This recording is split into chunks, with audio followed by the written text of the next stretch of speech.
Hello my dear student, मैं आप सभी को अपना प्यारा चैनल स्टूडेंट टीचिंग ग्रुप पे स्वागत करता हूं। जैसा कि आप लोगों को पता है कि मैं डेली एक वीडियो अपलोड करता हूं, तो यदि आप लोग नहीं देखे होंगे तो इस चैनल पर वीडियो अपलोड है, आप लोग देख सकते हैं।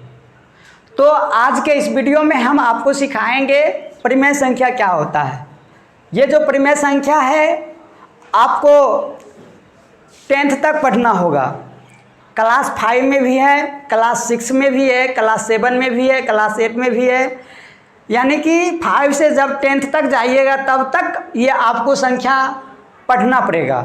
मैथ के फर्स्ट ही चैप्टर में परिमेय संख्या पढ़ना पड़ता है, इसलिए इसे आप लोग पूरा ध्यान से पढ़िएगा और अच्छे तरीक़ा से पढ़िएगा, ताकि आप लोगों को क्लास बाय क्लास जब आगे बढ़िएगा तो प्रॉब्लम ना हो। तो चलो सीखते हैं परिमेय संख्या किसे कहते हैं।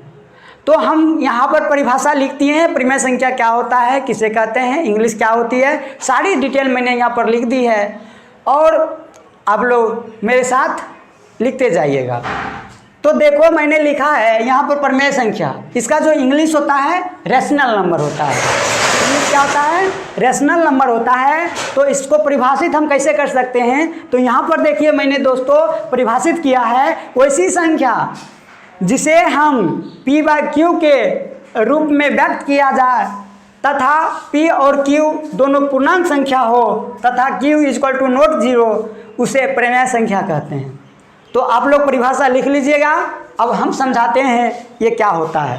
तो देखिए मैंने क्या लिखा है, वैसी संख्या यानी कि जो भी संख्या हो, आप चाहे प्राकृतिक संख्या का उदाहरण ले लीजिए, चाहे पूर्ण संख्या का उदाहरण ले लीजिए, चाहे पूर्णांक हो, चाहे कोई भी संख्या हो, उसे हम यदि हम p/q के रूप में व्यक्त कर सकते हैं और p और q दोनों हमारा क्या होना चाहिए, तो देखिए यहाँ पर लिखा है मैंने पूर्णांक संख्या होना चाहिए। तो पूर्णांक संख्या हो और हर जो होता है, हर में जो है q = नॉट 0 होना चाहिए। यानी कि आप जो p/q लिखिएगा, ये नीचे आप ऐसे जो लिखिएगा यहाँ पर 0 नहीं आना चाहिए। तो वही लिखा है मैंने q = नॉट 0 हो, उसे हम परिमेय संख्या कहते हैं। तो इसका उदाहरण मैंने लिख दिया है, यानी कि एग्जाम्पल जो लिखा है मैंने, देखिए 4/5 लिखा है मैंने, 6/5 लिखा है, 1/2 लिखा है। ये सभी जो है तीनों संख्याएं हमारा परिमेय संख्या है। परिमेय संख्या कैसे है, तो देखिए मैंने 4/5 लिखा है, ये भी जो है पूर्णांक संख्या है, ये भी p जो है पूर्णांक संख्या है और q भी पूर्णांक संख्या है, और यहाँ पर q = नॉट 0 है, यानी कि q = 5 है। इसलिए जो है हमारा ये परिमेय संख्या का उदाहरण है। तो आप लोग परिमेय संख्या का उदाहरण अच्छे से दे सकते हैं। अब देखिए बच्चा फंसता है किसमें, यदि उसे पूछा जाता है कि बाबू बताओ 1/0 कौन सी संख्या है, तो आप लोग क्या जवाब देंगे।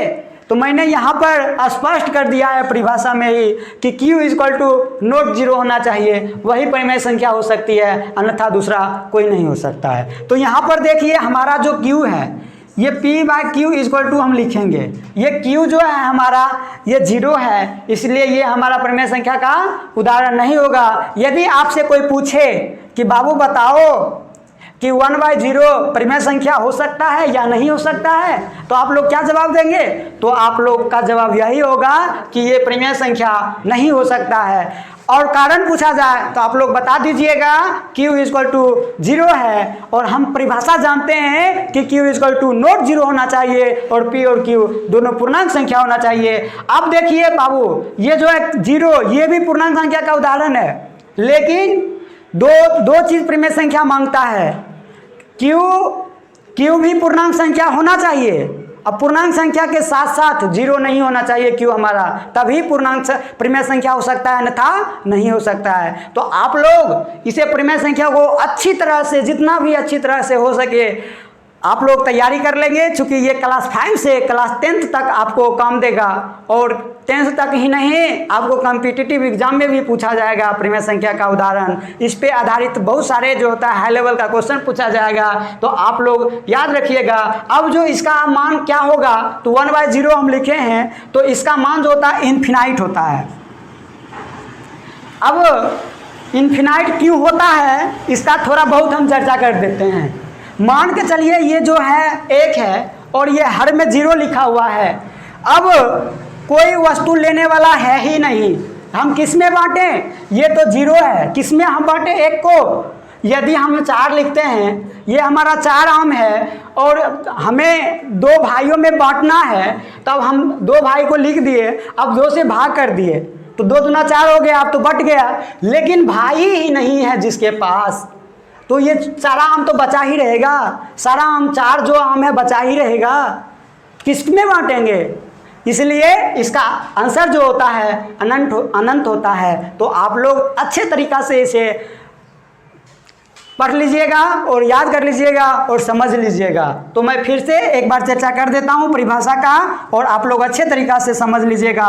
यदि एक बार में नहीं समझ में आता है तो 2 बार वीडियो देख लीजिएगा, लेकिन आपको ज़रूर समझ में आ जाएगा। तो इसका हमने नोट लिखा है, देखिए, सभी पूर्ण संख्या, प्राकृतिक संख्या, पूर्णांक संख्या, आभास संख्या परिमेय संख्या का उदाहरण है। यानी कि जितने भी संख्याएं का परिभाषा मैंने पहले बताया है, पहले की वीडियो में बताया है, वो सारी संख्या को जो आप उदाहरण देंगे, वो सभी संख्याएं जो है हमारा परिमेय संख्या का उदाहरण होगा। तो आप लोग अच्छे तरीक़ा से तैयारी कर लीजिएगा। तो आज का वीडियो हम यहीं पर समाप्त करते हैं। Thank you.